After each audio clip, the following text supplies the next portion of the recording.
There was a notebook that survived the last fire I was called to. I found it in the smoldering remains of the ashes. I'm not sure if I believe the story in it or not, but I thought I would share it just in case it's real. Mama said there'd be days like this. It's a nice thought, isn't it? It speaks of a concerned parent trying to comfort her child to the harsh realities of the world. The problem is, I don't recall my mama ever saying anything like that to me. Even if she had, I don't think in her wildest nightmare she could have imagined a day like that one. The day I leaned against the inside of a train tunnel, soaked in sweat and grime, staring at the train tracks that dripped with the blood of my friend. Blood that should have been mine. My name is Joe. I don't think I'm named after anybody. Mama just always called me Joe. There are lots of things that Mama always just did, like beating the tar out of me when I sassed her, beating the tar out of me if I didn't kill anything for supper, beating the tar out of me the day I told her I wanted to learn to read. At this point, you wouldn't think I had much tar left in me, but you couldn't tell Mama that. She was a big woman, and I think beating me made her feel better about herself. I grew up in a little shack in the middle of nowhere. Mama always called it a cabin, but it was really just 4 walls and a roof, hastily put together with stolen boards and nails from an old barn down the road. Mama always told me that she took good care of me. Of course, she told me that the cabin was a huge house, and that learning was bad. I guess in a way it was for her. I wasn't allowed to have picture books or anything like that. I'll teach you everything you need to know, Mama said. That's what I call a half-truth. She taught me everything she needed me to know, like how to cook, clean, cut firewood, and take care of her when she was sick. Anything other than that was on Mama's forbidden list. How does all this lead to a boy watching his friend being horribly dismembered by a speeding train? Stick with me for a little bit, we'll get there.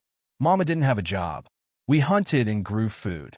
Once a month, the two of us would drag our small, rickety cart to a truck stop on the outskirts of Larsan, 15 miles away. We would set up alongside the road, selling homegrown vegetables during the day. Mama never let me see or talk to any of the people. They ain't no good, she said. And I don't want you tucking after him.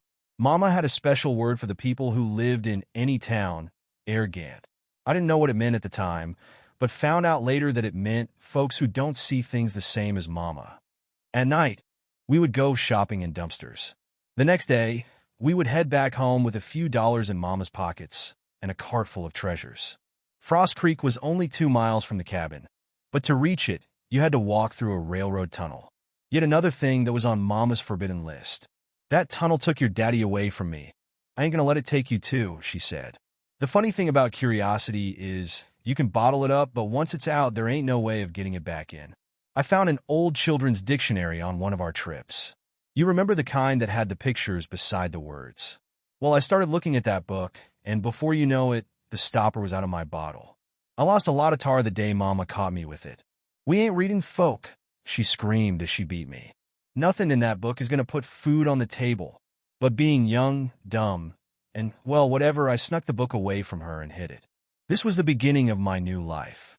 Isn't it funny how when you latch onto something new, the old just doesn't quite cut it anymore? There was a large, empty cave where I hid my treasures.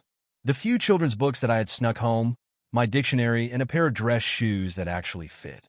I struggled to read the books, relying heavily on the pictures. My favorite was the one that told me about Halloween, Christmas, and Thanksgiving. Halloween was my favorite. The thought of getting all that candy just for putting on a costume made me feel excited. I planned my first trick-or-treat trip very carefully. I told Mama I would be gone most of the day and into the night, picking her favorite berries, which were already picked and hidden in my cave. She knew it was a long, dangerous way to the patch where those berries grew. She wanted to tell me no, but I could see the hunger in her eyes. It's funny how desire can override concern. Having gotten her blessing, I went to my cave, put on my dress shoes, ragged jeans, and shirt. I wrapped my supper in a red bandana and hung it at the end of a stick. With my outfit complete, I walked down to the railroad tracks and stared at the tunnel. The sun was just starting to set, bathing it in an eerie red glow. The stones that formed the opening looked like giant bloody teeth, just waiting to eat me. Mama always told me there was evil that lurked in that tunnel. I used to think she was just trying to scare me to keep me out, but that evening, things were different. As I stepped into the dark, I felt the wickedness inside me, like I knew I was doing wrong but didn't care. I ate my supper as I walked through the tunnel, leaving the bandana nearly empty. When I came out on the other side, the world had been transformed. Everywhere I looked were bright, shining lights, and people hurrying this way and that. I stopped and stared at a giant yellow M. The smells that came from inside made my mouth water. Someday I'll be rich enough to eat there. Mama wouldn't like that, I argued with myself. I dragged myself away from the sight and started down a street that on any other night would have seemed bizarre beyond description. Yet tonight, it was the greatest thing I had ever seen. I smiled from ear to ear as ghosts holding plastic pumpkins floated by. Next was a trio of miniature superheroes arguing over which one had the most candy. I walked up to the first house I saw and knocked on the door. The porch light came on, and an old man flung open the door. "What?" he snarled. "Trick or treat," I said, holding out my bandana. The old man glared at me. "Do you see my porch light on?" he said. "Yes," I said, looking up. The old man looked up too, and harumphed as several more trick-or-treaters were drawn toward the light, like brightly colored insects. He quickly turned the light off, and they drifted away. "You see that, boy?" the old man said, pointing toward the other houses. "All those idiots with their porch lights on? Yes, those are the ones you go to for your satanic, pagan candy." Not understanding the words satanic or pagan, I turned to leave, but the old man held me back. "I do have a treat for you, though," he said with a wicked grin, "since you were kind enough to wake me up. Wait here." The old man disappeared and reappeared quick enough to be a magician. "Here you go," he said, holding out a rotten banana. I took it, and tears welled up in my eyes. "Thank you," I said, hugging him. It was the last thing he expected. He pulled away from me, harumphed, and slammed the door in my face. I peeled the banana and ate it as I walked toward the next house, making sure the porch light was on. As I started up the walkway, I finished the banana and tossed the peel in the yard. A large man in his mid-30s stood on the lighted porch, holding a bowl of candy and frowning as I approached. "Trick or treat," I said, holding out my bandana. "Are you going to throw that away?" the man said, gruffly. I looked at my bandana, seeing no reason why I should throw it away. "No, not the bandana," the man said. "The banana!" He pointed to the discarded peel I had thrown into his yard. I picked it up and looked at the large man. "Trash can," he said, pointing toward the street. I walked out and saw a can sitting beside a streetlight, looked at the man, and pointed towards the can. He nodded his approval, and I threw the peel in, then walked away. "Hey," called the large man. "Don't you want any candy?" I ran back to the porch, looked into the bowl filled with colorful wrappers, and grabbed a handful. "Only take 2, the man said. "It's still early, I need to have some for the other kids." I hesitated, then picked the 2 that had the most interesting wrappers. "Didn't your parents ever teach you not to litter?" the man asked. Not understanding the word litter, I bluffed by nodding my head. "Where are they anyway?" the man said. "Oh, your parents? Daddy's gone, and Mama's at home," I said. "Your mother let you go trick or treating by yourself?" the man said with an edge in his voice. Sensing that I had done something wrong, I said, "I gotta go." Then I ran across the street and hid behind a tree. Maybe I should just give up and go home. I pulled out one of the pieces of candy, opened it, and took a bite. My mouth exploded with sweetness. I gobbled it and the next piece right away. I could feel the blood rushing through my body. The sudden burst of energy dragged me to the next house. The lady smiled and complimented my hobo suit, then gave me 3 pieces of candy, which I devoured as soon as I got out of sight. The rest of the evening was more of the same, polite smiles and lots of candy. My bandana never got a chance to fill up. An hour later, I headed back out of town, moving a lot slower. My stomach began to feel strange and make sounds I had never heard it make. I stopped at the trash can I had thrown my banana peel into, and suddenly upchucked all the candy I had eaten. The large man came outside and watched me heaving into the trash can. "You okay?" he asked. "Yeah," I said, breathing hard. "Here," he said, handing me some paper towels. "Clean yourself up and follow me." He waited for me to finish, then started walking toward the middle of town. I followed him until we came to a building with a large star on the front of it. I hesitated. "Come on in," the man said. It's okay. The large man walked inside, closely followed by me. Evening, Sheriff, said a man behind a raised counter. Who's your friend? What is your name, boy? The sheriff asked. I'm Joe. Joe what? Just Joe. But, what's your last name? I don't understand, I said. My mama always called me Joe. Okay. What's your mama's name? Mama, I said, confused. Joe Mama? The man at the desk said. Really? The sheriff chuckled a little. Okay, kid. Let's get you cleaned up. Follow me. He took me to the back hallway, where the cells were. I got nervous right away. Don't worry, kid.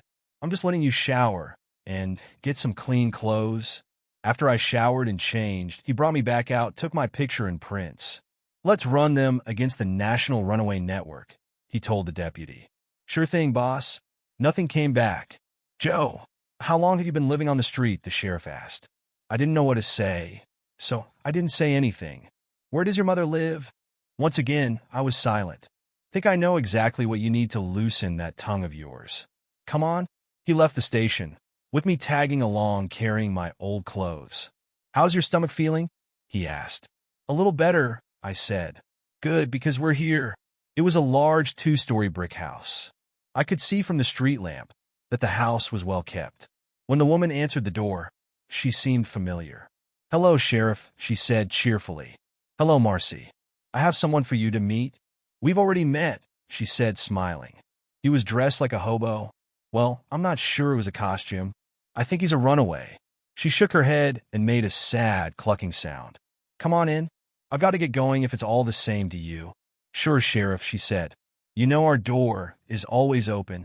Thanks, Marcy. I'll send the paperwork over for Joe in the morning. Sounds good, thanks. You take care, kid, he told me. You're in good hands here. I'll see you around. Thank you, sir, I said. He laughed. You can call me Ted. Then he nodded and walked away.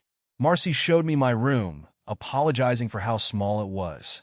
Little did she know it was nearly the same size as the shack I lived in with Mama. I laid down on the soft bed and fell instantly asleep. I woke with a start and panicked. Alone in a huge room I didn't recognize, surrounded by comforts I never had at home. I jumped out of bed, threw on my old clothes, and snuck out of the bedroom window. I headed back toward the tunnel, with Dawn about an hour away, feeling guilty for leaving Mama to begin with. But Marcy seemed so friendly, and the bed was so soft.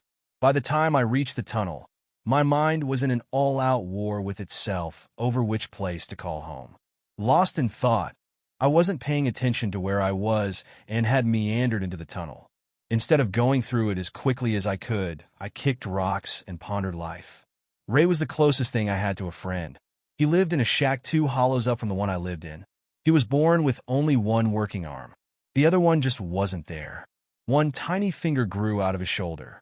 It was the weirdest thing I ever saw. Ray didn't talk either. He only had a stump for a tongue. I never knew if he was born that way or if he said something real bad to his daddy. I never knew how old Ray was. He was full-grown when I was still toddling around the shack, but he always had the brain of a child. Sometimes when I would go dumpster shopping, I would bring Ray back an old, beat-up action figure that someone had tossed out. He loved playing with them, but the first thing he did with each one was tear off the right arm. I guess he thought it made them more like him. Ray loved the trains. Every time I saw him, it was somewhere near the tracks. Tonight was no exception. The hum grew steadily louder. The air itself seemed charged with electricity. The ground shook as I stood frozen by fear and indecision. The deafening scream of the horn jolted me into action.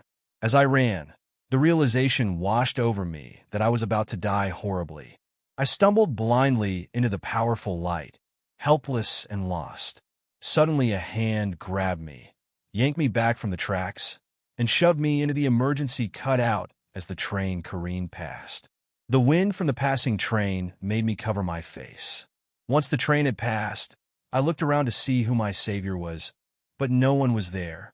I slowly stepped out of the cutout and looked around.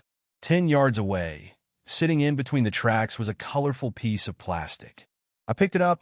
It was a dirty action figure with one of its arms ripped off. Oh my God, Ray. I looked down and saw a small splatter of blood. As I followed the tracks to the opening of the tunnel, it intensified.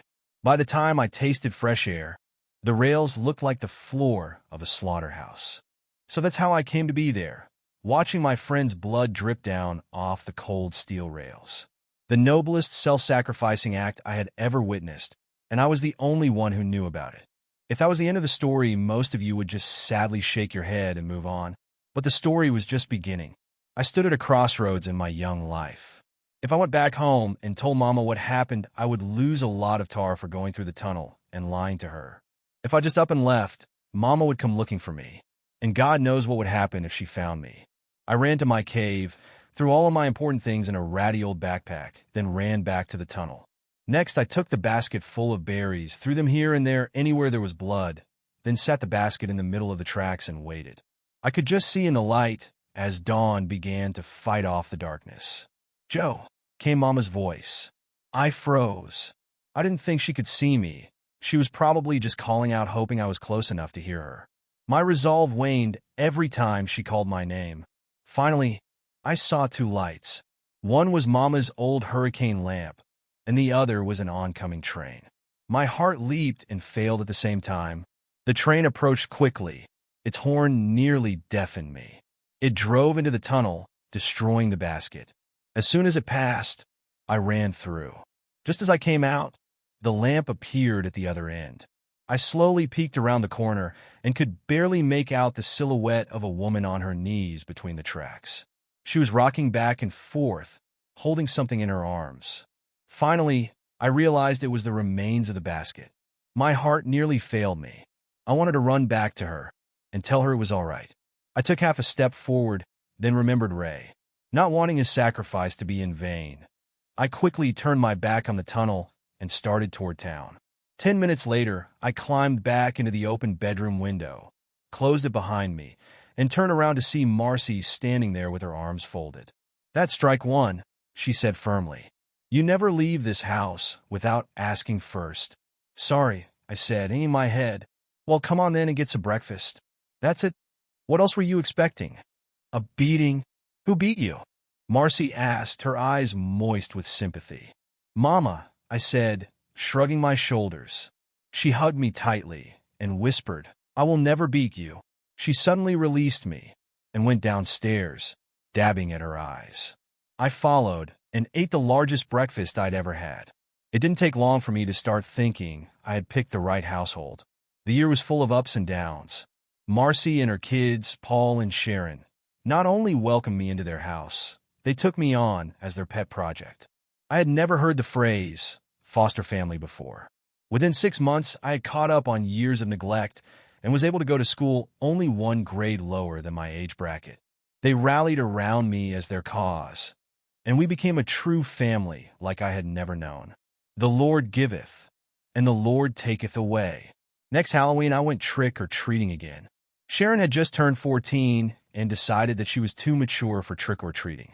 Paul and I had dressed up as pirates and went together, but got separated in a crowd of costumes. As I looked for him, I realized how close I was to the tunnel. Hesitantly, I went over and peered into it. To my surprise, I saw a woman silhouetted kneeling in the middle of the tracks, holding a basket as she rocked back and forth. "Mama," I whispered. Somehow the figure heard me. The silhouette looked up, straight at me. Without knowing why, I felt a sudden chill run up my spine. The figure stood and began to walk slowly toward me. I was drawn towards it and started into the tunnel. Instead of being overwhelmed with relief and love, I felt as if I was suffocating. Suddenly, the figure disappeared. Once again, my curiosity had overwhelmed my common sense. I strained my eyes to see where the figure had gone.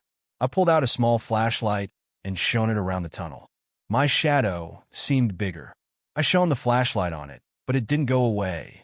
The light just disappeared into it, like an empty abyss that even light couldn't escape from. Then I realized that it wasn't my shadow, it was Mama's. As I looked, the air became heavy and hard to breathe. I felt a presence behind me and heard the word, "Joe," whispered in my ear. I panicked and froze. The dark figure came closer. I felt like I was suffocating. An icy tendril touched my face, breaking me out of my stupor. I ran with all my might. Before I knew it, I was back home. I slammed the door and leaned against it, shaking. "It's about time you got home. Paul and I were about to go looking for you," Marcy called from the kitchen. "How was trick-or-treating?" I had to focus to slow my breathing. "Fine," I said, to buy a few precious moments to recover. "Well, I made a pumpkin pie, but I'm sure you ate half your candy already," she said. "Yeah, I'm kind of tired. I'm gonna go to bed." She smiled that warm smile that let me know everything would be okay. "Good night, sweetie." A few hours later, I was having a wonderful, sugar-fueled dream about diving into a swimming pool full of candy when my dream went dark. I felt so cold that I tried to snuggle up in my blanket, but it didn't warm me. I opened my eyes to find the room totally black. No lights at all. I looked around to try to get my bearings and saw a shadow beside the bed move on its own. It reached out for me, but I recoiled. "Joe," it whispered. "Mama." I slowly reached toward it. It felt like liquid ice running over my hand. "Home," it said, looking out the window toward the tunnel. I looked where it was pointing. "No, Mama, this is my home now." The shadow drew back as Marcy stumbled into my room, half asleep. "What's wrong, honey? Is all that sugar?" She stopped dead when she saw the shadow hovering over me. "This is my new mama," I said. "She treated me good, taught me to read, and she never once beat me." The shadow seemed to consider this. "Joe," Marcy whispered to me without taking her eyes off the shadow. "I'll explain later," I whispered back. The shadow whispered, "Blood." Black tendrils shot into Marcy's ears. She screamed, but was silenced when the shadow filled her mouth and eyes from the inside, making her look like a living skull. I have no idea the kind of hell she was going through on the inside, but outside her body was flailing around uncontrollably. Blood flew as she smashed herself against walls, as though looking for an escape that she could never find. "Stop it, Mama!" I screamed, but dared not make a move for fear of being pummeled by Marcy. Finally, the tendrils came out of Marcy's ears, and she collapsed in a bloody heap. Paul and Sharon wandered into the room, rubbing their eyes. "What's all the commodity?" Sharon was cut short by the sight of the blood, and her mother face down on the floor. "Mom," she and Paul yelled, running towards her as the shadow reached for them. "No, Mama." I dove toward the shadow, trying to tackle it or stop it somehow, but my body passed right through. It felt as if my very soul was frozen. I crashed to the floor on the other side, knocking over most of my possessions. I watched in horror as the tendrils penetrated their ears. The looks of terror and betrayal on their faces are something I've never forgotten as the shadow turned them into bloody, struggling puppets as well. They slumped to the floor of my destroyed bedroom as I lost consciousness. I woke to a strange combination of hot and cold. The shadow brushing my cheek gave me shivers while flames licked the walls of my room. I looked around and saw my portable heater laying face down, still running. Its red-hot coils had caught the carpet on fire, and the flames had spread like the flu in an elementary school. The fire surrounded me. I glanced over at the 3 mangled bodies that hadn't moved. I panicked and jumped through the window as the flames converged, landed on the grass in the cool night air, then turned back to watch the fire devour what was my home and family. "Home," the shadow whispered in my ear. "No, Mama, you destroyed my home."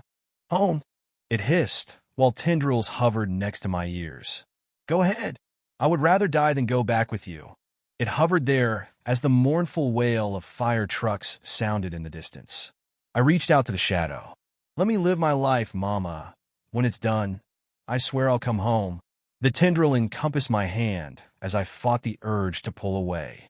Just when I thought I would get frostbite, the shadow evaporated.